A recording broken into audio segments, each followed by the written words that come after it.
So April 15th, there was some protests in and around Al-Aqsa Mosque there, the holy site in Jerusalem, and that's where the whole situation began with um, a whole bunch of people throwing rocks at the Israeli police and disrupting. What they were doing was actually protesting, and I think it went out of control at that point. They started throwing rocks at the police, and actually, that one thing leads to another, and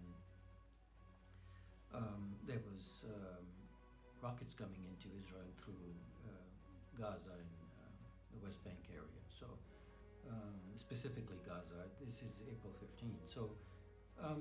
Naturally, Israelis would have to defend themselves. Any nation would have to, in fairness to Israel, they would have to defend themselves once again. This is an ongoing situation. This is not something that started out recently. It's been ongoing for many years, and the whole world has been watching it for the last 50 or so years since the birth of the nation of Israel. So that said, so this is where the situation went out of control when in the holy month of Ramadan, the kids were protesting that Israelis were kind of disrespecting the holy month of Ramadan, and they were coming in and around the holy site there in Jerusalem, the Al-Aqsa Mosque. So the situation now is basically, getting escalated because the Israelis have to defend themselves, and they had to strike certain areas where Hamas has weapons manufacturing plants and things like that. So those are retaliatory strikes that any nation would have to take in order to defend itself. And I like to be fair about this thing now. And when I assess this area, and I have been assessing it like many others for many years, 20 some odd years personally. So my understanding of this region is a little different, and my assessment is a little different when it comes to the Israeli-Palestinian conflict. I see it a little bit differently than most analysts would, or most people would. And many wouldn't agree with what my assessment is, and how I say one can resolve this issue with because it's never going to get resolved. It's going to continue on for generations, and before we know it, will be another 50, 100 years. So when one generation is done throwing rocks at the Israeli police there, or and sending rockets into Israel, the next generation will just take it over, and then the generation after that. So this is not something that is going to just stop all of a sudden, and the peace agreement would be reached. Everything has been tried. When you look at the Oslo I agreement, the Oslo II, everything has basically failed in my assessment. And when someone is looking at it in fairness to all sides, whether it's the Israelis or Palestinians, you start to understand that this is something that requires probably, not extreme measures, but it would require the nations around there, the Arab nations, and I mean Jordan, specifically Saudi Arabia, Iraq, Oman, Qatar, UAE, all these areas, the surrounding Arab nations would have to understand that supporting this Palestinian cause is doing more harm than anything else. And let me explain that point. They may be sending a lot of the funding for Hamas comes in from Qatar, from other places, possibly Turkey. I remember at one time Syria was sending them money, the Iranians are sending them money. So Israelis basically, the Iranians basically send money to Hezbollah, which is in Lebanon, so they operate out of there. So this is something that we have been watching for many years. I myself personally have been watching it for 25, 30 years because you can avoid this conflict. It's an impossibility. So going back to my point, and how do you solve this as far as having somewhat relative peace in that area for everyone? And I mean Israelis, the Palestinians, the other surrounding Arab nations. The Arab nations in and around the Israeli-Palestinian area, specifically Jordan, you have Saudi Arabia, Oman, Qatar, UAE, Yemen. These places, they would have to come to some sort of understanding that leaving the Palestinians where they are in West Bank and Gaza and supporting this fight against the Israelis is doing more harm specifically to the Palestinian Arabs, and they are Arabs. They are not,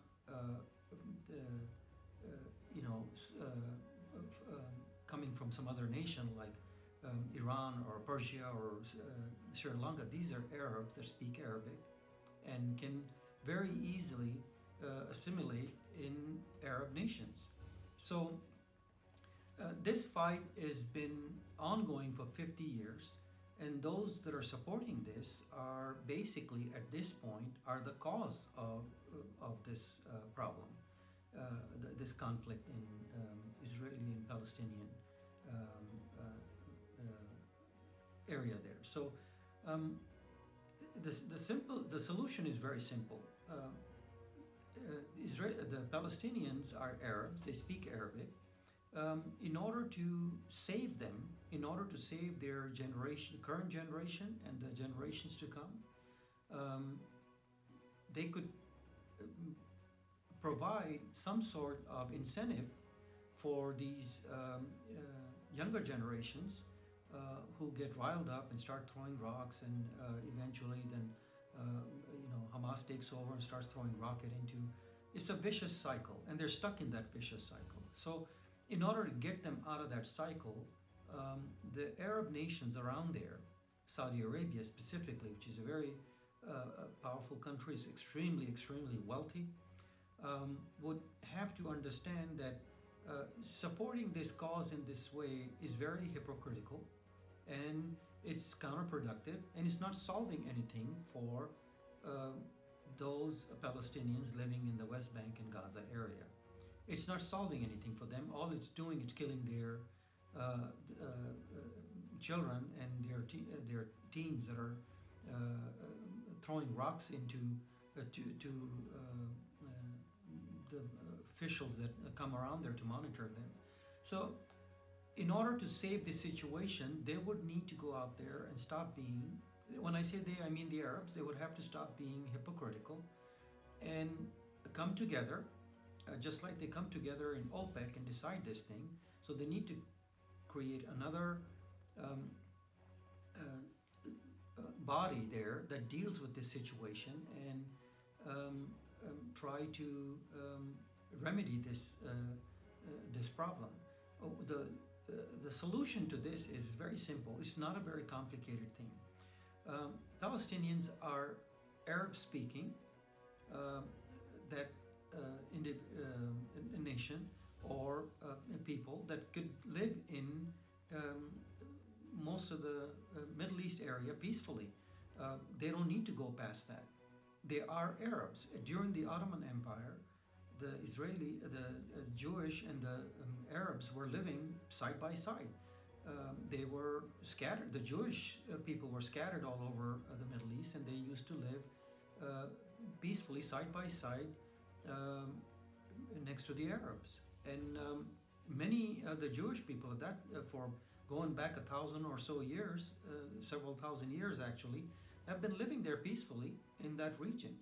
And when this conflict began, a lot of the Jewish people that were living in Arab lands had to leave so they could get into Israel. But when they left, they had to abandon their properties, they had to leave everything behind and move to Israel. So they could have basic security for themselves, because it became more and more hostile as far as when the Arab and Israeli conflict began, Palestinian conflict began. So it's not a very complicated thing. It's a situation that could be solved if common sense is thrown at it. Now, one would say, "Oh, they're trying to solve things," and there was the Oslo Accords, the first one, the second one, so on and so forth. Yitzhak Rabin tried to solve it. I remember Bill Clinton was involved. Yasser Arafat was here a few times, and with Rabin, and they tried to solve it. So, but right after Yasser Arafat, Abu Mazen took over, Mahmoud Abbas, and nothing is being done. He's in his 80s right now. He is basically the leader of the Palestinian Authority, and he has a conflict with basically love-hate relationship with Hamas. He knows Hamas is controlling parts of the services there and things that are necessary to the West Bank and Gaza area. So this is going to be an ongoing situation. So it's actually crazy to think that you can solve this thing in in the near future. It's an impossibility. So at this point, so what's the solution to this? The Arabs that are surrounding the area, specifically with the leadership of Egypt and Saudi Arabia, they could accommodate pretty much most of the Palestinian Arabs living in West Bank and Gaza, and save them from this misery in the out years to come. So, and I'm sure a lot of the West Bank and Gaza residents, the Arabs there, realize this at this point, that they're going to need to move forward. And yes, they would not like leaving their homeland or places where they call home, but they could make home in other places. They usually do. People migrate from one place to another. There is East Indians that leave India and go to United States or UK and never return. So people people choose to migrate to other nations willingly and buy land there and make it comfortable for themselves. When you look at the situation there, it is so miserable for the people living in Gaza, specifically in Gaza, West Bank area as well. They're unable to get in and out of there. The conditions in Gaza are getting worse and worse. It's extremely difficult for them to just function day-to-day life there. They had tunnels coming in from Egypt, from other parts of the area there, from Sinai, trying to bring in supplies, food, because they're basically cut off. It's kind of a miserable survival, or life is not sustainable for very long. So when this generation, the younger generation, the current younger generation is done throwing rocks, the next one will take over, and then the next one, and next one, so on and so forth. It will never stop. And this is something that the Palestinians themselves have to recognize first, that displacing themselves right now is really okay, because they could make a better life for themselves elsewhere. There is nothing wrong with that. People leave one place for another since time began. There is absolutely no shame in that. in order to save your loved ones, your families, your children and their children, and so on and so forth. You take some losses. Yes, there's some lands there that they are living on, probably for many generations. They would have to give up these lands. When and here and the reason why I'm saying that is because the Israelis currently occupy almost 9,000 square miles as a nation of Israel. If you just take Saudi Arabia, it is 85,000 square miles. Just and not even speaking of Jordan or Oman or Yemen or UAE or any of these areas. You get into Egypt, Algeria, Morocco. These are all Arab-speaking areas. If everyone accommodated a certain number of Palestinians, it is not a very difficult task for them. They could accommodate them. They could incentivize them, and as the global community for aid, IMF, Global World Bank, could actually give them some aid in order to occupy some of these refugees that they would have to take in.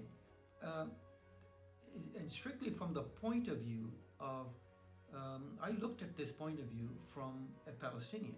How would I feel if I had to leave my land and go somewhere else?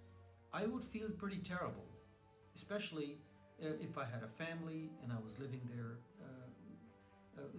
from generations. I had family members. It's a generational thing for me. I wouldn't like that. It would be a very difficult thing to vacate that land forcefully and leave. But in order to save yourself, in order to save myself, and I put myself in that position, in order to save myself, in order to save my families, in order to save my children, educate them, give them a better life, give them some future, I would certainly make that sacrifice. Land is land.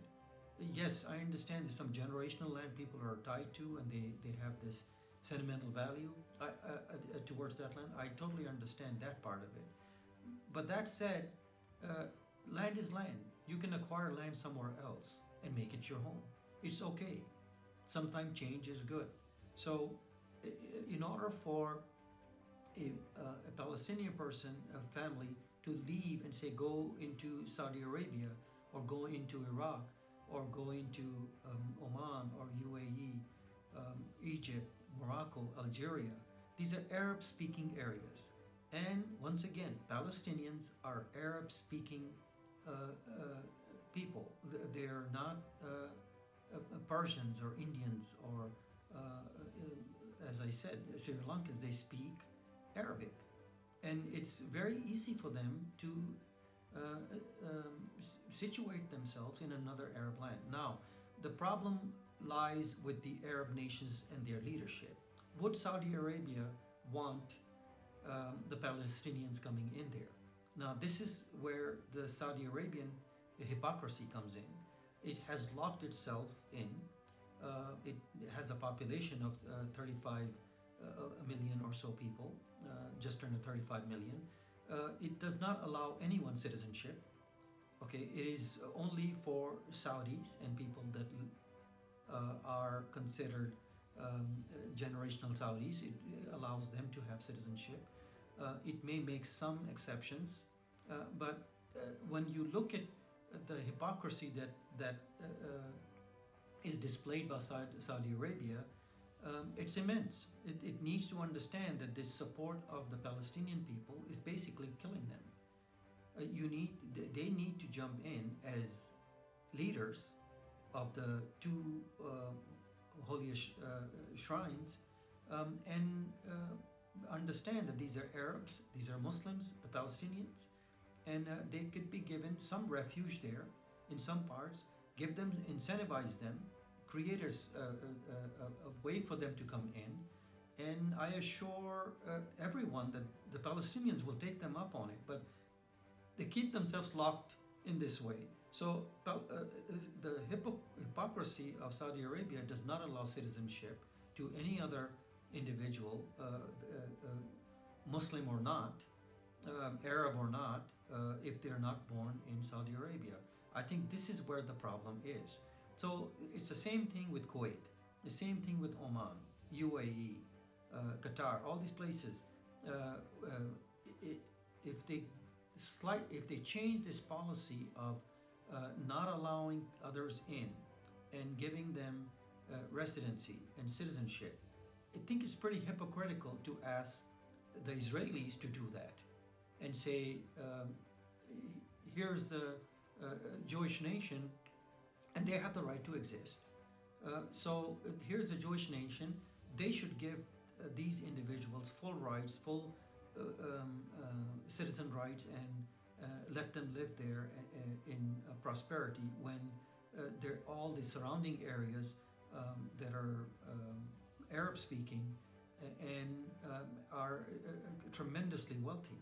They could accommodate a lot of Palestinians and give this a total. When you look at the Palestinian territory, it's only like roughly around 14 million people we're talking about here.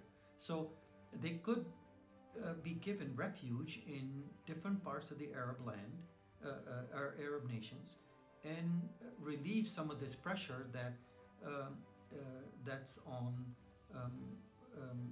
not just the Palestinians but on the Israelis. So there is that dilemma there, because none of the solutions have worked. The single-state solution have not worked. The two-state solutions has not worked. There's always the people that are for it and against it. So it makes it very difficult. If you do a single state, then and you give citizenship to Palestinians, then naturally it becomes it makes it so the Israelis are in the minority at that point, and they would have a really difficult time coexisting with the Palestinians there. It makes it difficult. So why make a case more difficult? So the hypocrisy here is with the Arab nations and not with the Israelis. And I say this in complete fairness to the Arabs that are living there and in and around that area. That stop this hypocrisy, let the Palestinians in there, give them some room, give them some incentives. They would create an economy for themselves. They would help out in many ways. They're intelligent people. They're educated. Many of them would like to be educated. Instead of focusing on things like throwing rocks, the younger generation could be given incentives to go out there and mesh in other parts of the Arab nations there. There is absolutely nothing wrong with it, but it is extremely hypocritical, and I say that again, hypocritical of the Arab nations to ask the Israelis to accommodate the Palestinians when they themselves are not wanting to. At this point, it is absolutely ridiculous. We're talking about a few million people that could be dispersed into these other Arab nations, and there's absolutely nothing wrong with it because they would contribute in a productive way to their societies, and they could ask for the global help in order to readjust themselves, because naturally when you bring in an influx of refugees, it tends to make it difficult for the particular government to operate.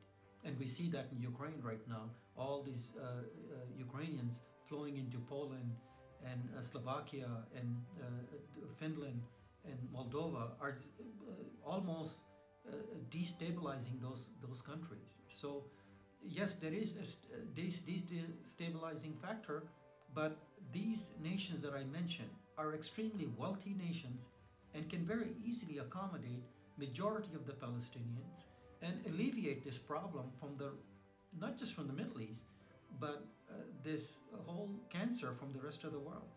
It is at this point a cancerous-like thing where it just never ends. It just continues for generations, and after the next generation will continue to fight this thing, and it is senseless.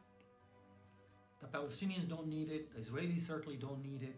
They don't need rockets being thrown. They just want to live and raise their families just like the Palestinians want to live and raise their families and be productive part of their society. So these minor adjustments could be made. all this talk that happens in the UN with regards to the Palestinian, all BS. All of it is BS. I listen to it all the time. I have been listening to it for years on end. It's all BS. It's all very hypocritical. It's all BS, just a way to just dump the blame on Israel and make it look like this is a Palestinian and Israeli fight, where it's not a Palestinian Arab fight, a Palestinian Israeli fight. This is an Arab and Israeli fight. And the Arabs have to stop being hypocritical and save the Palestinian Arabs and bring them into their nations and give them safe harbor there. And that way they can recreate their lives again. It's nothing wrong with it. As I said, it's all God's land. That's the way they look at it. That's the way we all look at it. It's all God's land. Nothing wrong with it. When someone leaves on their own free will and make life somewhere else,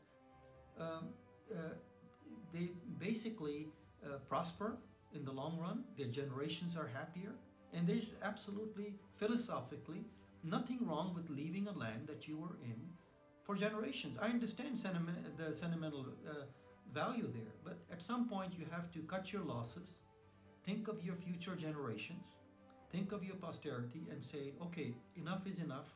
I need to pick up and go. And the Arab nations need to allow a lot of the Palestinians to come in and set a new life there and give them that chance to restart their lives and give them some incentive so they can be a productive part of Saudi Arabia, Oman, UAE, Yemen, Iraq. The Palestinians are Arabs, and they could very easily live in any parts of even North Africa, Algeria, Egypt, Morocco, Tunisia. They could live very easily because they may speak a little different dialect, but it's Arabic. It's not Farsi, it's not Hindi, it's Arabic. They can assimilate very easily.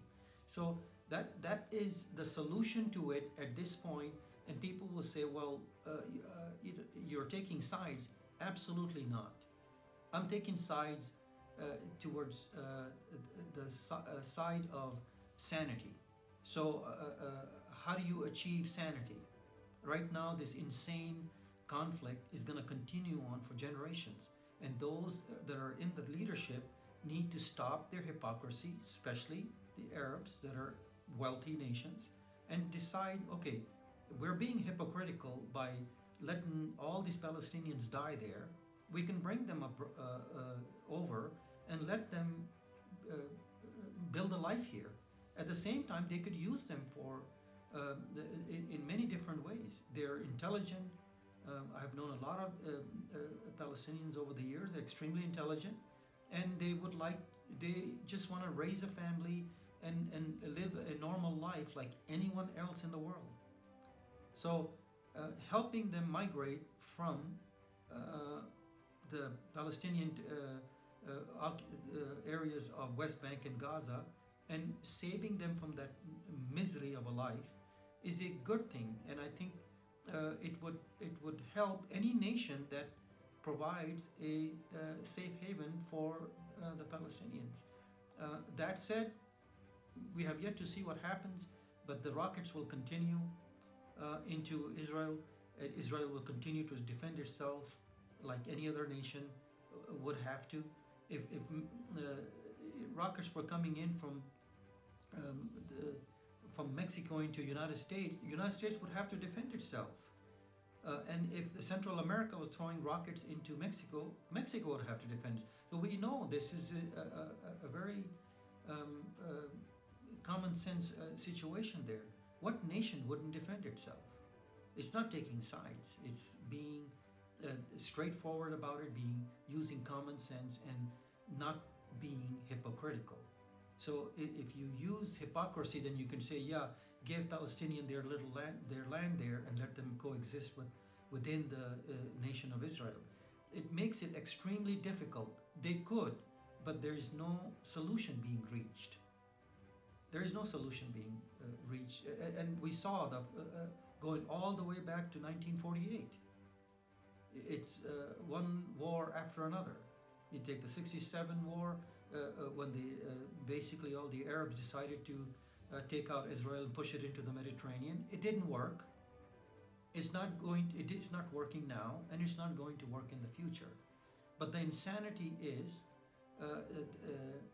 that the Arab nations around